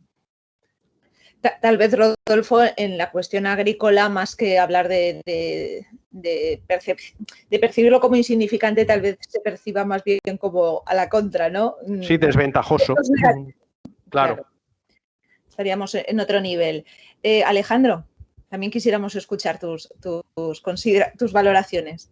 Bueno, pues yo ante esta pregunta o la reflexión de esta persona de que las acciones pueden parecer insignificantes, yo casi que diría la famosa frase de Eduardo Galeano, ¿no? Viene como al pelo de mucha gente pequeña en lugares pequeños haciendo cosas pequeñas pueden cambiar el mundo. Evidentemente yo creo que esto es una cuestión de conciencia y de sensibilización colectiva donde lo que puede hacer una persona de manera individual, si lo replica el resto de la ciudadanía, pues sí que puede tener un impacto. Nosotros, por ejemplo, lo que sí que y yo creo que y estoy convencido de que el papel clave, el primer paso lo tiene que dar la administración y lo tiene que dar desde el municipalismo, pero el siguiente paso y el resto de lo que es pues todo el reto de la lucha contra el cambio climático tiene que venir por la ciudadanía. Nosotros podemos implementar la transición energética y favorecerla hasta cierto punto, pero después tiene que haber una parte de lo que es los vecinos y las vecinas que se sumen. Un claro ejemplo, nosotros hemos puesto bonificaciones para el autoconsumo en el IBI y en el ICIO para cualquier persona que se instale placas solares. Hemos contratado empresas, a Sapiens creo que era, para que dinamicen las primeras comunidades de energía locales, una en el barrio de Ayora y otra en el barrio de Castellar. Las comunidades energéticas al final son un sistema de asociaciones entre vecinos para producir y consumir su propia energía, que en principio la administración no tendría por qué formar parte ni por qué dinamizarlas. Pero ya os digo, nosotros somos los que estamos poniendo, y de hecho en Castellar no solo hemos puesto a la empresa que está tirando el carro, que está asesorando, que está dinamizando y que está pues acompañando a los vecinos en crear esta primera comunidad energética, sino que además la administración lo que ha hecho ha sido ceder la cubierta del centro cívico para que puedan instalarse esas placas solares. Quiero decir, al final son acciones pequeñas, pero bueno, si tuviéramos, si empezamos por Castellar y por Ayora y seguimos por Patrais, seguimos por, yo qué sé, por Taronchés, por Blasco Ibáñez, seguimos por el resto de barrios de Valencia, pues evidentemente pasaremos de tener de estas dos primeras comunidades energéticas a tener cientos de comunidades energéticas y a tener pues muchísimas familias que están generando de manera sostenible su propio consumo eléctrico. Pero claro, nosotros les bonificamos el IBI, les bonificamos el ICIO, estamos poniendo cubierta y estamos dinamizándolo. Ya más hace falta la implicación del ciudadano y hace falta pues esa colaboración entre la administración y el ciudadano.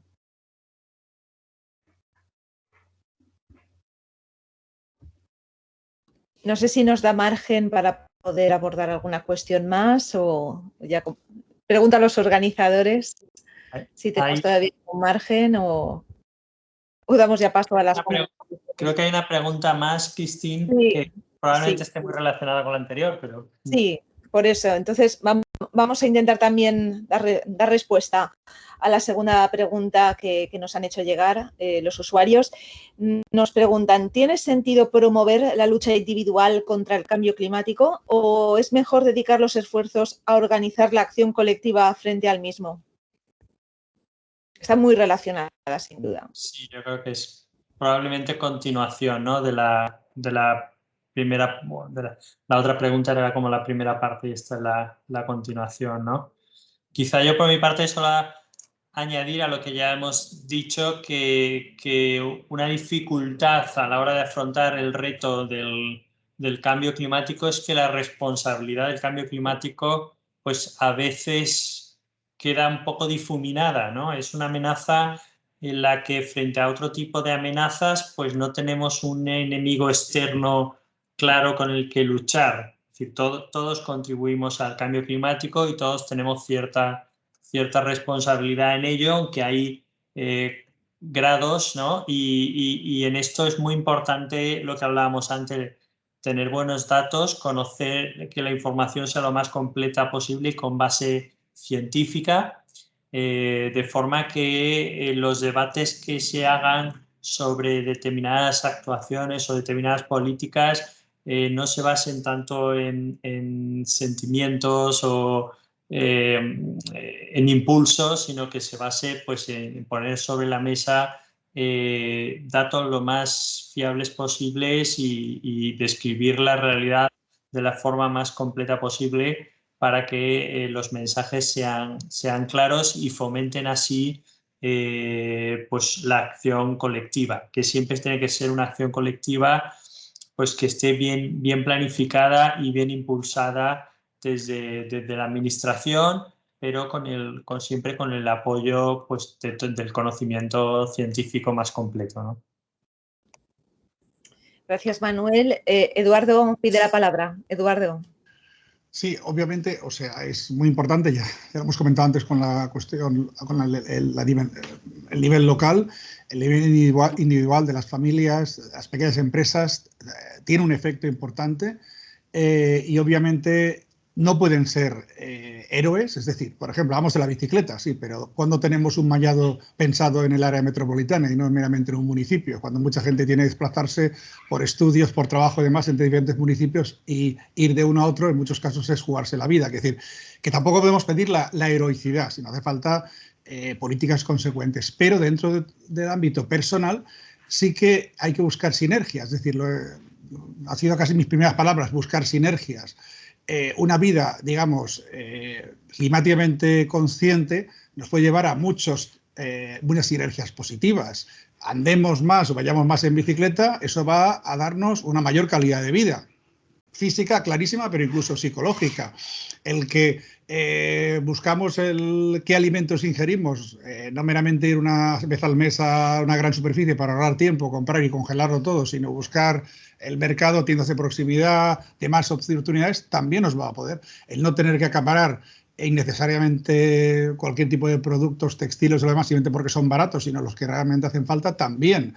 A veces abrir las ventanas en vez de siempre tirar del aire acondicionado, pues también. Es decir, que hay muchas opciones que nos pueden dar una mayor calidad de vida en el fondo, adelantarnos al agotamiento de las energías fósiles, que también estaba cantado en algún momento determinado, vincularnos más con nuestro pasado, del cual esa forma de vida tan artificial nos había desvinculado, entender las estaciones, entender una serie de cuestiones que a veces pues no pensamos cuándo hemos de abrir la ventana, cuándo la hemos de cerrar. A mí tendré casualidad, pero en el Politécnico y en el aislamiento de edificio no es muy especial, pero juego con las ventanas. Sabiendo cuándo cerrar y abrir las ventanas, prácticamente calefacción y aire acondicionado gasto rarísimos días, porque es una cuestión, si tienes insolación en la habitación, tu lugar de estar, es una cuestión de gestión. Claro, con la ventana cerrada, pues obviamente te hace falta las dos cosas la mitad del año. Es decir, que hay también tener ciertos umbrales, no hace falta estar a 23 grados o 27 o 17, como está Mazaplana en su oficina de Telefónica. Es que hasta 26, 27 grados estamos perfectamente con un ventilador. Es decir, que hay que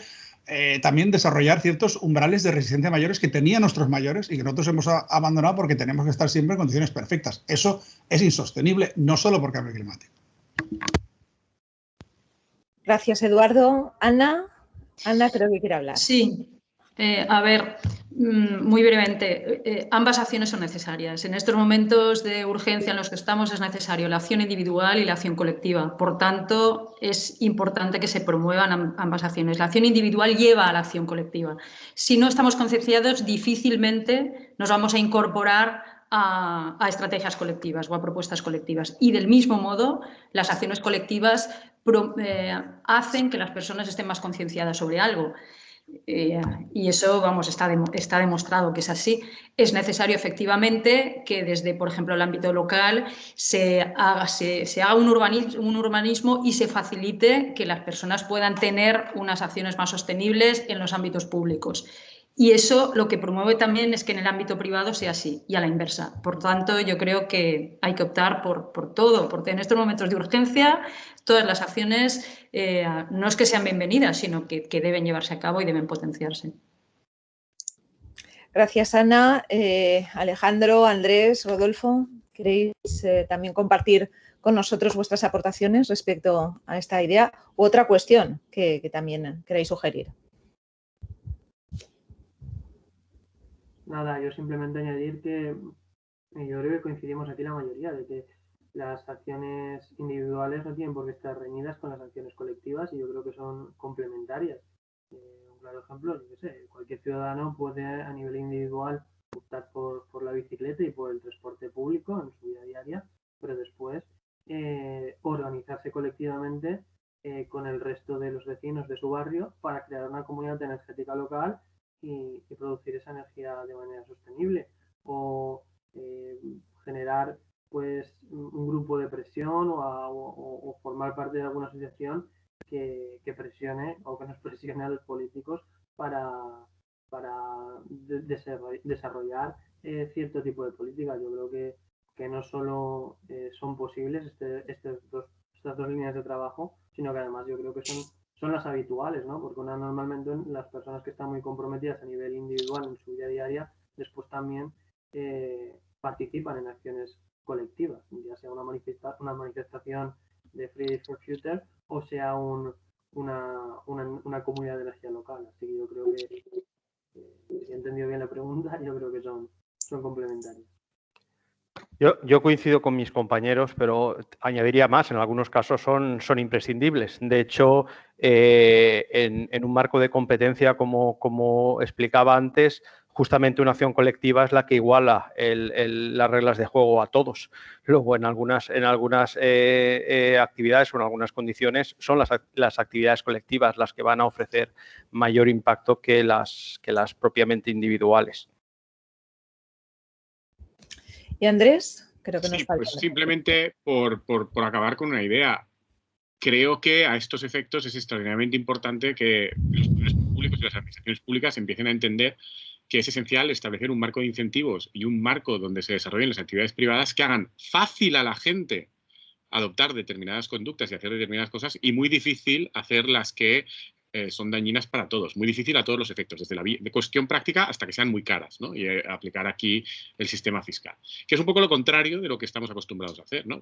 Por poner el ejemplo tonto, ¿no? Pues todavía hoy en Valencia, y se supone que se ha hecho mucho, tal, no sé qué, carriles bici, tal, no sé menos, ir andando a los sitios es una pesadilla, tienes que pararte, no sé qué, patapi, no sé menos, en bici es complicado, los carriles bici no tal, y en coche es muy fácil. Pues bueno, si tú tienes este sistema de incentivos y le haces a la gente fácil unas cosas, la gente acaba haciendo esas. La gente tampoco, nadie somos héroes. Entonces yo creo que hay que exigir responsabilidad individual, pero a las administraciones públicas hay que empezar a exigirles de verdad que esas decisiones adecuadas de los ciudadanos estén respaldadas por unas administraciones públicas que no te hagan la vida imposible por intentar hacer más o menos lo que todos sabemos que es mejor para la sociedad y la colectividad. Ya está. Muchísimas gracias a todos. Desde luego, escuchándoos queda claro que el abordaje de la adaptación, de la mitigación del cambio climático pasa por esa visión que tanto se dice, ¿no? Transversal, la transversalidad y desde luego desde una visión no solo integral, global, sino integradora, ¿no? Que comprenda, desde luego fuera de estas disyuntivas de local o global o individual o colectivo. No, es todo, es todo. Y esto yo creo que queda muy bien reflejado en esta mesa.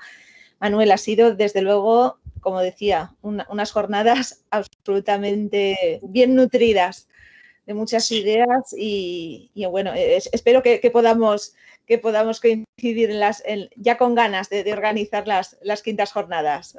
Las próximas espero que sí, que puedan ser de forma presencial, en formato presencial, como las dos primeras que hicimos. Muchas gracias, Christine, por la moderación tan estupenda de esta mesa redonda. Un placer. Ponemos aquí un aplauso y un placer, por supuesto, compartir mesa con el resto de ponentes. Yo quería decir unas palabras de cierre, que bueno, ha sido una jornada de día y medio con un programa pues, que habéis visto muy intenso, pero también yo creo que ha sido muy completo y muy interesante, muy apasionante. Espero que así os haya parecido también a todos vosotros. Y en el programa pues, hemos cubierto casi todas las áreas clave relacionadas con la adaptación al cambio climático, seguro que no todas, pero muchas de las áreas más importantes, y hemos contado para ello, pues hemos tenido la suerte de poder contar con un gran elenco de expertos que nos han ilustrado sobre retos y oportunidades en la temática de la innovación en la adaptación al cambio climático. Entonces, quiero agradecer de nuevo al Comité de Honor por su apoyo. Ha sido todo un lujo el acto de apertura que tuvimos ayer con el alcalde de Valencia y con el rector de la Universidad Politécnica de Valencia conectados en directo, y con dos consellers, con la consellera de Medio Ambiente, a la que está adscrita la Consellería de Medio Ambiente, bueno, de Agricultura, Desarrollo Rural, Emergencia Climática y Transición Ecológica, que es la consellería que patrocina esta cátedra, y también la Consellería de Política Territorial, Obras Públicas, etcétera. Tuvimos mensaje de los dos consejeros en el inicio del acto de las jornadas. Quiero agradecer también al comité científico y organizador, porque a pesar de que hemos tenido muy poco tiempo para organizar toda esta jornada antes del verano, que es el objetivo que nos pusimos, pues han participado, han colaborado intensamente y su apoyo ha sido fundamental en el logro de un programa tan ambicioso como el que hemos conseguido llevar a cabo. Quiero agradecer a la Consellería de Agricultura, Desarrollo Rural, Emergencia Climática y Transición Ecológica, que patrocina esta cátedra, como he comentado antes, por su apoyo completo a esta y a todas las actividades que hemos ido poniendo en marcha desde la Cátedra de Cambio Climático en la Universidad Politécnica de Valencia y que esperamos seguir poniendo en marcha en el futuro. Y en especial a la directora general de Cambio Climático, a Celsa Monros, que me estaba mandando hace un momento un mensaje, se disculpaba por no poder estar en la clausura porque está atendiendo un acto ahora mismo en Serra que no se lo ha permitido, ¿no? Y finalmente, gracias a todos los ponentes y a todos los participantes en la jornada, todos los que habéis atendido pues lo que habéis podido de todos los actos, de todas las intervenciones de la jornada. Lástima no haber tenido más tiempo para más preguntas y más debate en algunos bloques, pero el reto al que nos enfrentábamos era tratar de cubrir todo este programa tan interesante en no más de un día y medio, porque todos vamos ya muy ocupados y con el tiempo justo. Y finalmente quiero cerrar con un agradecimiento a todo mi equipo que me ha ayudado a poner esto en marcha, y sin ellos hubiera sido imposible, ¿no? A Héctor Macián, investigador postdoc del grupo, por supuesto a Christine Soulain por la moderación de estas jornadas, que ha sido fundamental, de la mesa redonda, a Carlos Besó, al periodista responsable de comunicación del Instituto, del IAMA y de la Cátedra de Cambio Climático, que en paralelo, pues en tiempo real, está mandando en las redes sociales, está mandando información sobre la jornada, y Lorena Belenguer, que ha sido la responsable de la parte técnica o informática del evento.